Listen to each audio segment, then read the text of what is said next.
Today, we're diving into how one single public statement can spark a massive political firestorm. We're going to break down the challenge to Prime Minister Keir Starmer's leadership, a crisis that all started with just a handful of words. It's a wild question, isn't it? But it really gets to the very heart of political trust and authority. And in this explainer, we're going to unpack exactly how a few carefully chosen words in Parliament completely spiraled into a full-blown crisis of command. So let's jump right in. We're going to trace the story through 5 key stages. We'll start with the simple denial that kicked it all off, then look at the intense pressure cooker building behind the scenes. From there, we'll see the internal rebellion it caused, how it basically brought the government to a stop, and finally, we'll ask the question that seems to be on everyone's mind. First off, if you haven't jumped on board yet, hit that subscribe button and join this little family that's growing thanks to you.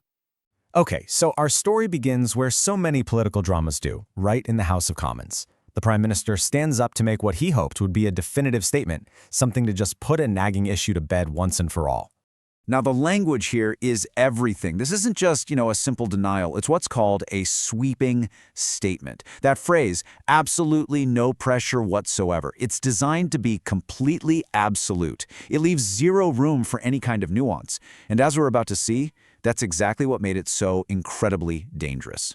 So, what was this all about anyway? Well, the context is the security vetting for a very senior figure, Peter Mandelson. The Prime Minister's claim was that this whole process was handled totally by the book, with no political interference from his office. A perfectly simple denial. Or was it? So, while the public face was all calm and control, reports from behind the scenes were painting a completely different picture. We're talking about a frantic, high-stakes pressure campaign. And this slide just lays it out perfectly. On the left, you've got the official story. On the right, what sources were claiming was the reality. I mean, the contrast could not be more stark. It goes from a hands-off approach to what sounds like a relentless, high-pressure operation. The details that started to come out directly contradicted the Prime Minister's words. Reports alleged that Downing Street was on the phone to the Foreign Office almost every day, demanding to know why this thing wasn't finished yet. One official is even said to have made multiple expletive-ridden calls to push it along. This wasn't a suggestion, this was a demand to speed things up. And this is so crucial. By making such an absolute, all-or-nothing statement, critics argue Starmer walked himself right into a political trap.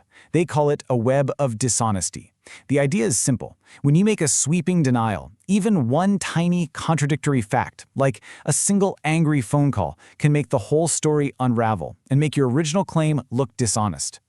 Now, this huge gap between the public statement and the private reality, it did not go unnoticed. The fallout started to spread, and not from the opposition benches, but from within the Prime Minister's own government. And the dissent reportedly went all the way to the top. We're talking key cabinet ministers like Rachel Reeves and Shabana Mahmood, who were said to be really unhappy with how civil servants were being treated. And maybe most damning of all, a senior figure like Ed Miliband allegedly told his colleagues he wouldn't even have appointed Starmer in the first place. That's not just background noise. That's a serious erosion of support from the inside. And inside Westminster, a really powerful metaphor started making the rounds to describe the Prime Minister's situation. MPs began comparing his leadership to the Titanic, and not just because it might be sinking, but because of how it's sinking. The idea is that it's hit an iceberg. It might still look strong on the surface, but the damage underneath is fatal, and the collapse is now just a matter of time.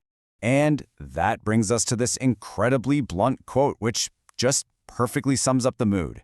The conversation among many of his own MPs has reportedly shifted completely. They're no longer asking if he's going to survive this, they're asking when his leadership is going to end. Okay, so this is the point where a Westminster drama becomes a real national problem. A leader fighting for their political life isn't just a headline. It has real, tangible, paralyzing effects on the actual business of running the country. Think about this number, 2. The Prime Minister apparently spent 2 whole days focused only on defending himself from these accusations. That's 2 days where the nation's leader is totally consumed by damage control instead of managing the country's affairs. It led to what sources were calling absolute chaos. And this slide breaks down exactly how that paralysis happens. It's a chain reaction, right? First, the leader's authority gets weaker. Then, ministers and civil servants start to expect a change at the top. And why would you push forward with policies a new leader might just scrap? So the active work slows down, and the entire machinery of government can just grind to a halt.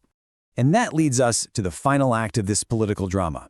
The moment when the focus shifts away from defending the current leader and towards discussing who might come next. And yep, the names are already being thrown around. Figures like Angela Rayner and Wes Streeting are being discussed as potential successors.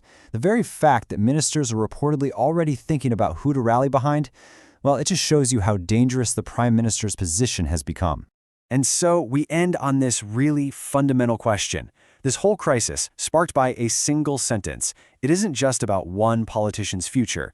It's a powerful case study in what happens when that bond of trust between a leader, their party, and the government itself begins to break. Because once that trust is gone, how can it ever really be put back together?